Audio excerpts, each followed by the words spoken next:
নির্বাচন শেষ হয়েছে, দেশে নতুন সরকার। নতুন সরকারকে অভিনন্দন জানাচ্ছি।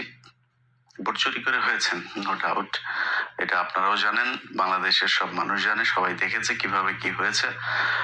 এমনকি প্রধানমন্ত্রী তারেক রহমান তিনি যে আসনটাতে ঢাকাতে নির্বাচিত হয়েছেন সেটা নিয়েও অনেক কি বলবো যে বিতর্ক আছে, এবং সেই বিতর্কগুলোর খুব যৌক্তিক ভ্যালিড গ্রাউন্ড এখানে আছে। সো আমরা সেই বিতর্কে না যাই, যেহেতু যারা বিরোধী দলে ছিল, প্রধান বিরোধী দল এখন বাংলাদেশ জামাত ইসলামী, সে জামাত ইসলামী নিজে আপনাদেরকে অভিনন্দন জানিয়েছে, তারা মেনেও নিয়েছে। এবং সারা দেশে অবশ্যই নির্বাচন পরবর্তী কিছু সহিংসতা হয়েছে, সেটাও যে মানুষগুলো মারা গিয়েছে, সে মানুষগুলো মারা না গেলে না যাওয়াটা খুবই খুবই আশাব্যঞ্জক হতো, এবং সেটাই প্রত্যাশিত ছিল। তারপরও মারা গিয়েছে, এক জায়গায় একজন নারী ধর্ষণের ঘটনাও ঘটেছে।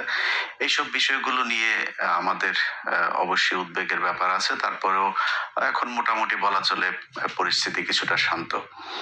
তো বিএনপির ভাইরা, আপনারা অনেকেই, অনেকের সাথে বিএনপি তো আর এই গত প্রায় সেই 2014 সালের 5 জানুয়ারি নির্বাচনের পর থেকে এখন পর্যন্ত, আমি ইলিয়াস হোসেন, আমাকে আপনাদের চিনতে নিশ্চয়ই বাকি নেই। অনেকেই, অনেক বিএনপির আমার শুভাকাঙ্ক্ষী যারা আছেন, তারা বলে থাকেন যে ভাই, আপনি এই নির্বাচনের আগে এসে কেন আপনি সরাসরি বিএনপির বিরুদ্ধে গেলেন, দাঁড়িপাল্লার পক্ষে ভোট চাইলেন, এটা কেন করলেন?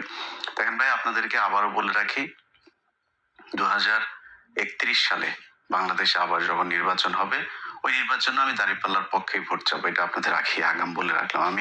আপনি যদি মনে করেন যে বৃষ্টি যেদিকে ছাতা সেদিকে ধরবো, ওই চরিত্র আমার ভেতরে নাই। আপনাদের ভেতরে যদি পরিবর্তন আসে সামনে নির্বাচনে, তখন দেখবো। কিন্তু এই মুহূর্তে যদি আপনাদেরকে জিজ্ঞেস করি, যিনি বিএনপির খুব মানে কি বলবো যে পজিটিভ রাজনীতি যারা করেন, যারা আসলে ভারতকে অপছন্দ করেন, এই 15-16 বছর 17 বছর ধরে, এটা তো বলার অপেক্ষা রাখে না যে বিএনপির উপরেও কি পরিমাণে নির্যাতন আওয়ামী লীগ চালিয়েছে। তো আপনাদের চোখের সামনেই ঘটেছে। আপনার দলের যিনি প্রধান আছেন, তিনি এই প্রায় 20 বছর যুক্তরাজ্যে কাটাতে হয়েছে, তিনি দেশে যেতে পারেন নাই, তাকে মারা হয়েছে, তাকে হত্যার উদ্দেশ্যে তাকে নির্যাতন করা হয়েছে। এগুলো এই বাংলাদেশে ঘটেছে। এবং বেগম খালেদা জিয়া, তিনি যদি নাকি বেঁচে থাকতেন, তাহলে এই নির্বাচনের এই পরের অবস্থাটা আরো অনেকগুলো সংকটের অনেক সহজ সমাধান হয়ে যেত। তো তিনিও যে মৃত্যুবরণটা করলেন, আমার বিশ্বাস যে তাকে তিলে তিলে মৃত্যুর মুখে ঠেলে দেওয়া হয়েছে। অনেকেই মনে করবেন যে না, উনি এখন মারা গিয়েছে, এই জন্য হয়তো অভিযোগ করেন, কিন্তু ওনাকে স্লো পয়জনিং করা হয়েছে। যদি সেটা করা নাও হয়ে থাকে, উনি যতদিন ধরে দেশের বাইরে চিকিৎসার জন্য যেতে চাচ্ছিলেন, তাকে চিকিৎসার জন্য যেতে দেওয়া হয় নাই, অহেতুক তাকে জেলখানে আটকে রাখা হয়েছে, তাকে মৃত্যুর মুখে ঠেলে দেওয়া হয়েছে। এটা অস্বীকার করার কোনো কারণ নেই। তো এই যে নির্যাতনগুলো চলেছে, আপনাদেরকে একদম মুখ পুছে ফেলার, মানে বিএনপির কিছু লোকজনের অবস্থা দেখলে মনে হয় যেন আমরা তাদের বিশাল আকারে শত্রু। ভাই, নির্বাচনে আপনি যদি চান কোনো প্রতিদ্বন্দ্বী আপনার থাকবে না, সবাই আপনার পক্ষে কথা বলবে, তাহলে তো হাসিনা যেরকম নির্বাচন করেছে সেই নির্বাচন হবে। আপনাকে প্রতিদ্বন্দ্বী নিতে হবে, এবং প্রতিদ্বন্দ্বীদের চাইতে ভালো আপনাকে করে নির্বাচনে জয়ী হতে হবে। এটা এবার যেমন ছিল, সামনে যখন নির্বাচন হবে সেই নির্বাচনে আপনাকে মাথায় এটা রাখতে হবে। এবং সেই প্রিপারেশন যদি আপনার না থাকে, এবার জামাত ইসলামের সাংগঠনিকভাবে তারা আপনাদের সাথে হয়তো খুব নমনীয় ভাবে, দেশের একটা ক্রান্তিকাল চলছিল, এই মুহূর্তে দেশের ভিতরে যদি বিশৃঙ্খলা, আমি আল্লাহর কসম করে আপনাদেরকে একটা কথা বলছি, আমি নির্বাচনের পরে জামায়াতের আমিরের সাথে কথা বলেছি, সেই কথার ভেতরে একদম উনি যা বলেছেন, আল্লাহর কসম করে বলছি, আগে বলছি, উনি যা বলেছেন সেই কথাটাই আপনাদেরকে বলি। ওনার মুখ দিয়ে বললে হয়তো আপনাদের বিশ্বাস নাও হতে পারতো। আমি ওনাকে জিজ্ঞেস করেছিলাম যে আপনারা নির্বাচনের দিন যখন সন্ধ্যার পরে বিভিন্ন কেন্দ্রে ভোট গণনা শুরু হওয়ার পরে আমরা প্রথম দিকে দেখলাম যে সবগুলো আসনে, সবগুলো কেন্দ্রের ভোট যখন ফলাফল প্রকাশ হচ্ছে, তখন দেখা যাচ্ছে যে দাঁড়িপাল্লার ভোট বেশি। হঠাৎ করে বিভিন্ন জায়গায় ভোট গণনা বন্ধ হয়ে গেল। প্রথমে নির্বাচন কমিশনের যে ওয়েবসাইট, সেখানে দেখাচ্ছিল একদম প্রথম পরপর 5টা দাঁড়িপাল্লার, একটা ছিল ধানের শীষের। তো সম্ভবত টাঙ্গাইল 5 বা কোন একটা আসনের ফলাফল দেখাচ্ছিল যে ধানের শীষের, আর সবগুলো দাঁড়িপাল্লার। এখন এই সময় এসে নির্বাচনের ফলাফল ঘোষণা করা বন্ধ হয়ে গেল।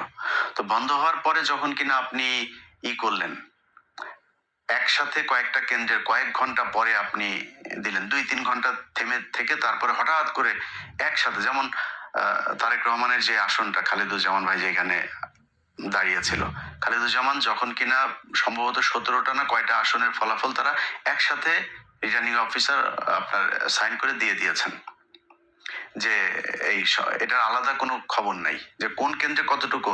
যেটা আমি নির্বাচনের আরো 1 সপ্তাহ আগে থেকে বারবার বলছিলাম যে কারচুপি যেটা হতে পারে, এই যে বলা হয় মানে আধ্যাত্মিক কথাবার্তা বলা হয়, ভারত আমাদের এখানে জোর করে বসায় দেওয়া যায়, ভারত যা চায় তাই হয়, আমেরিকা যা চায় তাই হয়, এটা আমি মানি না, এটা আমি মানতে চাইও না, ভবিষ্যতেও মানবো না, যে তারা এসে তারপরে ওই কালো জাদু করে তারপরে কাউকে ভোট বেশি পাওয়াই দেয়। এটা আমাদের দেশের যে ইঞ্জিনিয়ারিং যে মেকানিজম সেটার মাধ্যমেই এটা করা হয়।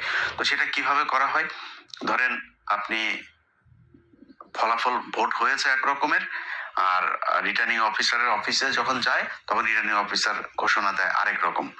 এই জন্য আমি বারবার বলেছিলাম যে প্রতিটা কেন্দ্রের ফলাফল, কেন্দ্রে যারা থাকবে এজেন্টরা, তারা ওই কেন্দ্রের ফলাফল ঘোষণা করে তারপরে এই কেন্দ্র ছাড়বে। কিন্তু জামাত ইসলামের বিভিন্ন জায়গাতে এই অভিযোগটা আমি নিজেও পেয়েছি, যে জামাতের ধরেন এক জায়গায় আমি জামাতের একজনকে জিজ্ঞেস করছিলাম, এই যে কি বলে মামুনুল হকের কেন্দ্রে, তো মামুনুল হক হুজুরের এই কেন্দ্রটাতে আমি 100% গ্যারান্টি দিয়ে বলতে পারি যে উনি পাশ করেছিলেন, বপি হাজ্জাজ এখানে পাশ করেন নাই, কিন্তু ওনার এখানে এজেন্ট নাই। পরে আমি জিজ্ঞেস করলাম যে এই কেন্দ্রটাতে এজেন্ট ছিল না, পরে উনি খোঁজ নিয়ে আমার জানালেন যে ওইখানে একজন নারী এজেন্ট ছিল, তিনার ছোট বাচ্চা ছিল, তিনি চলে গিয়েছেন, আরেক জায়গায় একজন গিয়েছিলেন নামাজে, ওই ফাঁকে যা করার করে ফেলেছে। সো আপনাকে এই প্রিপারেশন রাখতে হবে যে এমন একজনকে দিতে হবে যে 24 ঘন্টা থাকতে পারে, যতক্ষণ দরকার হয় এই ফল বের না হওয়া পর্যন্ত তাকে থাকতে হবে। এরকম ঘটনা নিশ্চয়ই আরো অনেক জায়গাতেই ঘটেছে, এই ঘটনাগুলোকে যাতে ঘটানো না হয় সেটা ব্যবস্থা করতে হবে। তো আমি আমি সাহেবকে জিজ্ঞেস করলাম যে আপনারা যখন ফলাফল দেখলেন যে কয়েক ঘন্টা বন্ধ রেখে এরপরে এই ফলাফল দেওয়া হলো, হঠাৎ করে 10টা 15টা 20টা কেন্দ্রের একসাথে ফলাফল দেওয়া হচ্ছে, এই 2-3 ঘন্টা যখন বন্ধ ছিল আপনাদের নিশ্চয়ই মনে আছে, চ্যানেল 24, 71 টিভি, সময় টিভি, তারপর আরো কয়েকটা টেলিভিশন আছে, এরা আপনার রেজাল্ট দেওয়া শুরু করলো কি যে সব জায়গায় বিএনপি, সব জায়গায় বিএনপি। জামাতের যে আসনগুলো আমি নিজে ধরেন যেগুলোর খবর জানছিলাম, যেমন আমার বাসার চুয়াডাঙ্গাতে, আমি চুয়াডাঙ্গার দুটোতেই রেজাল্ট পেয়েছে যে দুটো জিতে গিয়েছে, কুষ্টিয়াতে 3টা রেজাল্ট পেয়েছে জিতে গিয়েছে, নীলফামারীতে জিতেছে, সাতক্ষীরাতে জিতেছে, যশোরে খবর পেয়েছে, কিন্তু সেগুলো রেজাল্ট দেওয়া হচ্ছে না, সেগুলো বলছে না, সব বিএনপি বিএনপি বিএনপি, এবং মানে আজগুবি রেজাল্ট দিয়ে দেওয়া হচ্ছে চ্যানেল 24, তারপরে এই সময় 71, এই টেলিভিশন গুলোতে। তা আমি সাহেবকে বললাম যে আপনারা এই সময়টাতে আপনারা কোনো প্রতিবাদ করলেন না কেন, যখন দেখলেন যে আপনাদের রেজাল্ট আর দেওয়া হচ্ছে না, ওই জায়গায় তো আপনাদের উচিত ছিল। ঢাকা 8, মির্জা আব্বাস কখনোই পাশ করে নাই, মির্জা আব্বাসের এখানে কি হয়েছে সেটা বাংলাদেশের সব মানুষ দেখেছে, যে বিএনপি করে সেও জানে কিভাবে পাশ করানো হয়েছে তাকে। তো এই জায়গাগুলোতে তো আপনারা যখন দেখলেন যে ঠিক আছে ঢাকা 13 আমার শেষ, 13 পুরো এস্টাবলিশমেন্ট আপনি 14 নিয়ে যেতে পারতেন, 11 নিয়ে যেতে পারতেন, 8 নিয়ে যেতে পারতেন, এটা করা হয় নাই কেন? যেমন নাহিদের আসনে জামাত ইসলামের বিশাল প্রস্তুতি ছিল, সেখানে কিন্তু কারচুপি করার সর্বোচ্চ চেষ্টা করা হয়েছে, শেষ পর্যন্ত পারে নাই। তো এখন এইখানে এগুলোতে করা হলো না কেন? মির্জা আব্বাসের আসনটাতে সেখানে যেখানে যেখানে কোনো সিল মারা নাই, এক জায়গায় কালো দাগ আছে, তারা নিজের নিজের দাগ দিয়েছে, দাগ দিয়ে দিয়ে তারা বলেছে যে এটা এই পেয়েছে। নির্বাচন কমিশন সিদ্ধান্ত দিল যে যেখানে যেখানে কালো দাগ পেপারের যে কোনো এক জায়গায় যদি নাকি থাকে, দাগ থাকে, সেটাই ধানের শীষ হিসাবে গণ্য করা হবে। কেন? ধানের শীষ ছাড়া কি আর কোনো মার্কা নাই ওইখানে? এটা করা হয়েছে। তো এই আমি যতটুকু আমি আপনাদের কাছে সবকিছু বলছি না, কিন্তু আমি যতটুকু ভেতরে মানুষজনের সাথে কথা বলে বুঝেছি যে এই নির্বাচনটার আসলে এরকম একটা ফলাফল, জামাতকেও আগে থেকেই বলে রাখা হয়েছিল যে আপনাদেরকে মেনে নিতে হবে, পরিস্থিতি যদি আপনাদের ইয়েতে যায় এবং সেই ক্ষেত্রে যদি কোনো দেশে খারাপ একটা দিকে যায় তখন কিন্তু আপনারা সামলাতে পারবেন না, আমসালা সব সমানে যাবে। জামাত ইসলাম মেনে নিয়েছে, ঠিক আছে, আমরা তো মানে ভাই জামাত ইসলামের হারানোর কিছু নাই। জামাত ইসলাম আজকে বাংলাদেশের প্রধান বিরোধী দল, 32% ভোট পেয়েছে তারা, না 37%, 37% ভোট পেয়েছে, তারা বিএনপি পেয়েছে 52%। খুব বেশি পার্থক্য নাই তো এত কিছু করার পরেও। এই যে আমরা গত প্রায় 1.5 বছর, বিশেষ করে সব শেষ 6টা মাস ধরে আমরা বট বাহিনীর কথা শুনেছি। তো বট বাহিনী হইলে 32% সব কি বট নাকি? ভোট কি অনলাইনে হয়েছে, ফেসবুকে হয়েছে? ভোট তো সরাসরি হয়েছে। তাহলে এই যে 37% ভোটটা পেলো জামাত ইসলাম, তাহলে এই ভোট কোত্থেকে আসলো? অতএব জামাত ইসলাম ভোট পেয়েছে, এবং জামাত ইসলাম যেই ভোট পেয়েছে, যদি সব বিতর্কের বাইরে যে মনে করি যে নির্বাচনটা সুষ্ঠু হয়েছে, এই সুষ্ঠু নির্বাচন হয়ে থাকলেও জামাত ইসলামের জন্য বিশাল ব্যাপার। আজকে এই 2026 সালে এসে আমরা কথা বলছি, কারণ আমাকে যদি আপনি জিজ্ঞেস করেন যে ভাই বিএনপি জিতে গেল, আমি জামাত হেরেছে, তাতে সমস্যা কি? জামাত কি সারা জীবন ক্ষমতায় থাকবে নাকি? আমি জামাতকে পছন্দ করি, জামাত সারা জীবন ক্ষমতা, জামাত বিরোধী দলে যাবে, জামাত ক্ষমতায় আসবে, এটাই তো আমরা চেয়েছি। তাতে সমস্যাটা কোথায়? শেখ হাসিনা দেশে নাই, এইটার চাইতে সন্তুষ্টি আর কিছু নাই। এখনো ভাই, এখনো মাঝে মধ্যে ঘুম থেকে ওঠার পরে মনে হয় যেন শেখ হাসিনার কি নাই। আসলে এটা সত্যি কল্পনার ভেতরে আসে। তো আমার কথা হলো যে আপনারা যখন কিনা একসাথে রাজনীতি করেছেন, একসাথে জেল খেটেছেন, একসাথে গুম হয়েছেন, এখনো পর্যন্ত বিএনপির লোকজন আপনার খুঁজে পাওয়া যায় না। এরকম অনেক মানুষ আছে না? ইলিয়াস আলী কোথায় আমরা জানি না, চৌধুরী আলম কোথায় জানি না।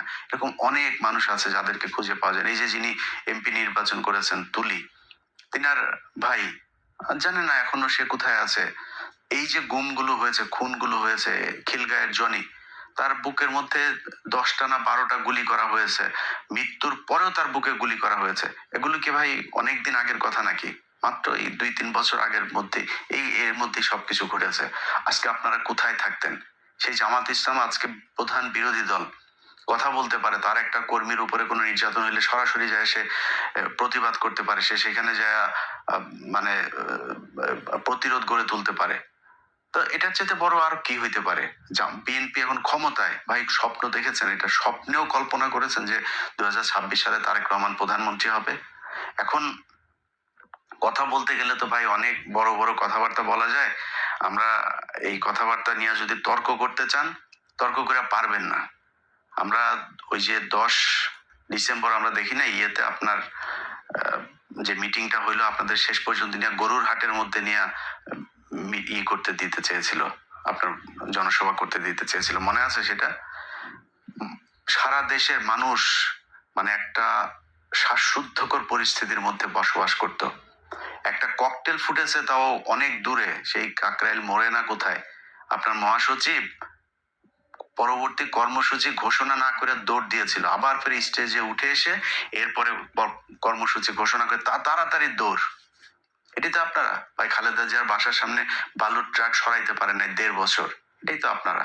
খালেদা জিয়াকে জেলখানায় নিয়ে গিয়েছে, কিছু করতে পেরেছেন? কি করতে পেরেছেন? চিকিৎসা দিয়ে, এই যে মহিলাটাকে চিকিৎসা নিতে দেওয়া হয়নি, বাড়িতে ছিল তখন, তো জেলখানায় না, বাড়িতে ছিল, সেখান থেকেও তাকে বিদেশে নিতে দেওয়া হয়নি। কি করেছেন তার জন্য? মহিলা মারা গিয়েছে, এই তিলে তিলে ধুকে ধুকে তারপরে মারা গিয়েছে।